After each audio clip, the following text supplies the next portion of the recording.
Let's get right into it. Number 8, the dopamine slot machine.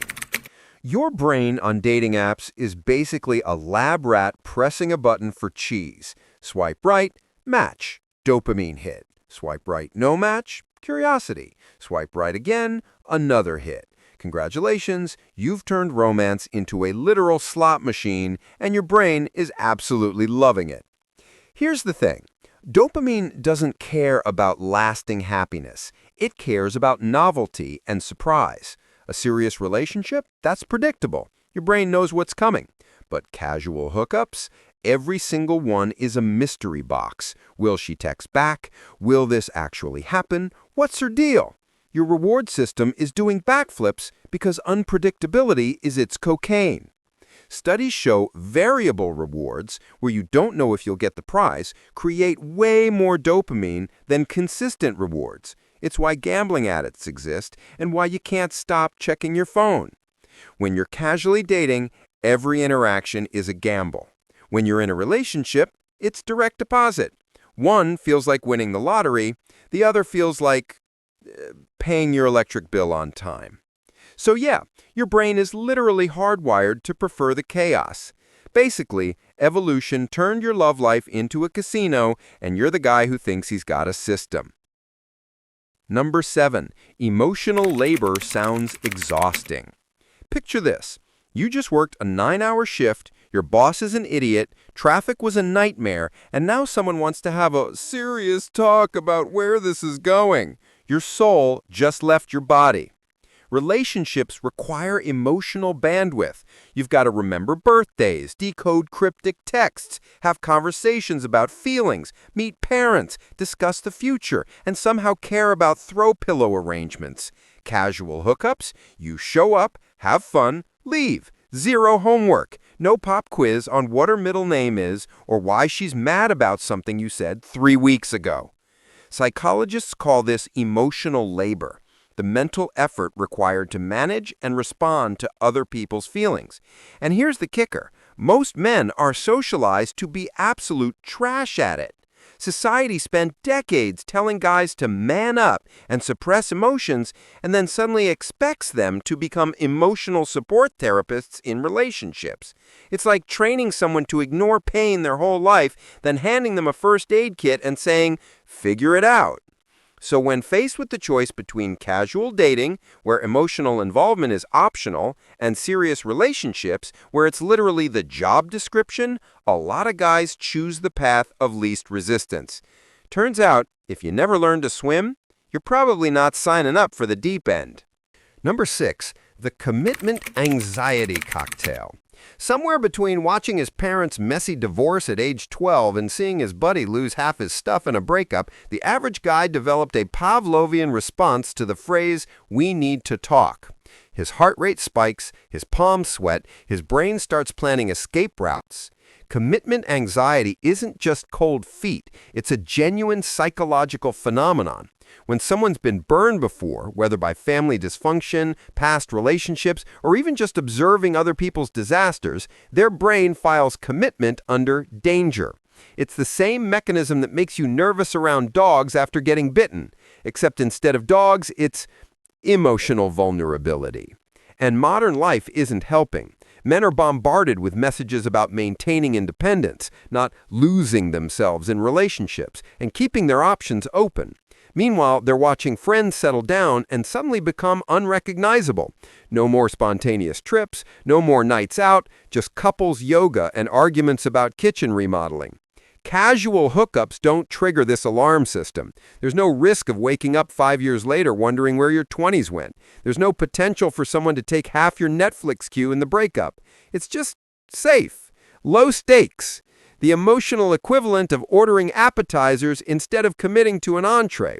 Sure, you're still hungry afterward, but at least you didn't make a binding decision. Number 5, Peter Pan syndrome is real. Some guys hit 35 and still act like they're 22, and honestly, society kind of lets them. Women face a biological clock narrative from about age 27 onward. Men, they get told they're in their prime until they're basically fossils. This is Peter Pan syndrome, the refusal to grow up and take on adult responsibilities, including serious relationships. And it's not just immaturity, it's enabled immaturity.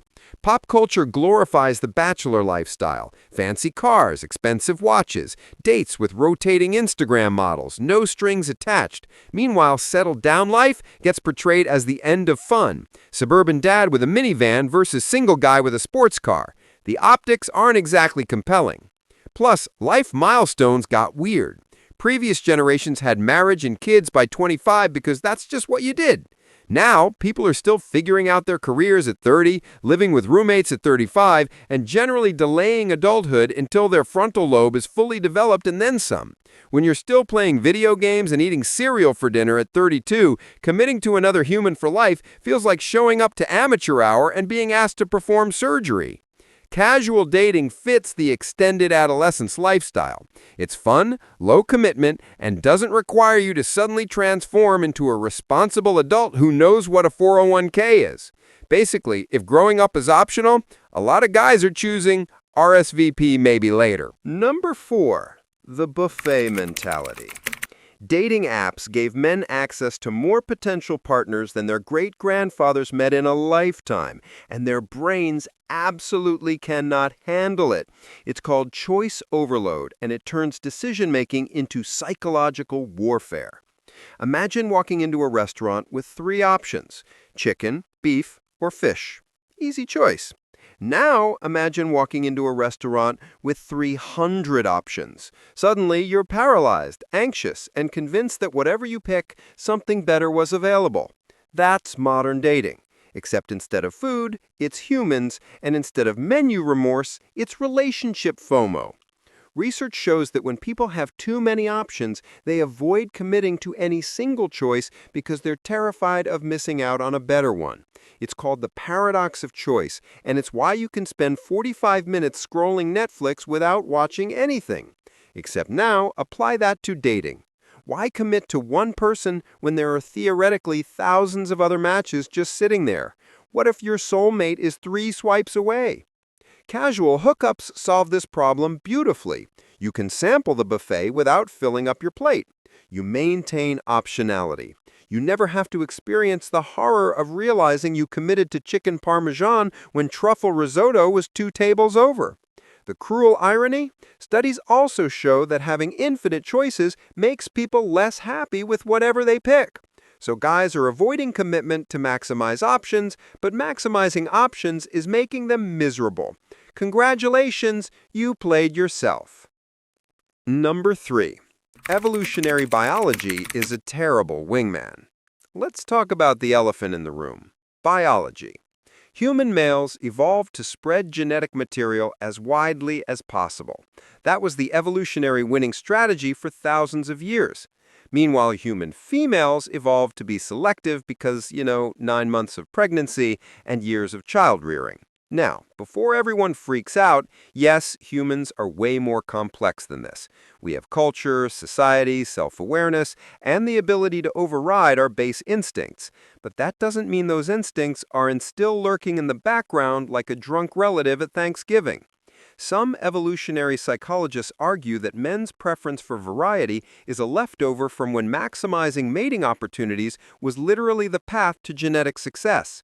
In the modern world, this manifests as a vague, uncomfortable feeling that settling down too early means missing out on opportunities. Not because guys are consciously thinking about spreading genes, most men aren't running around doing genetic calculus, but because evolution wired in a subtle bias toward novelty.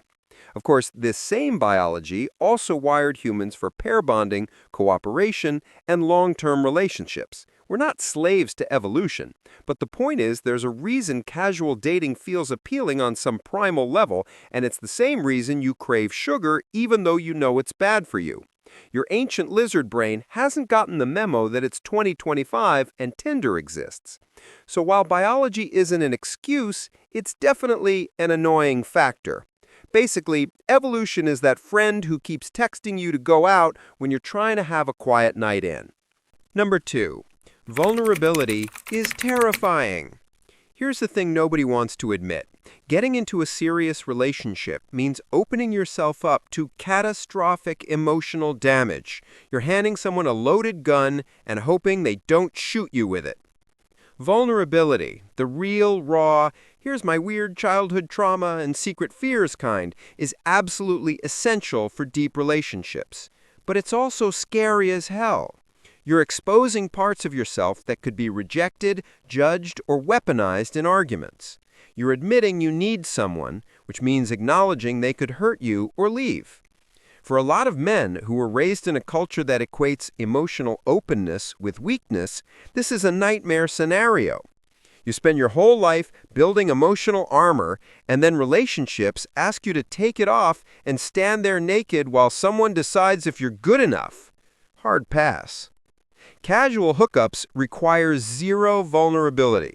You can be charming, funny, attractive, the highlight reel version of yourself without ever showing the messy, complicated, insecure, real person underneath.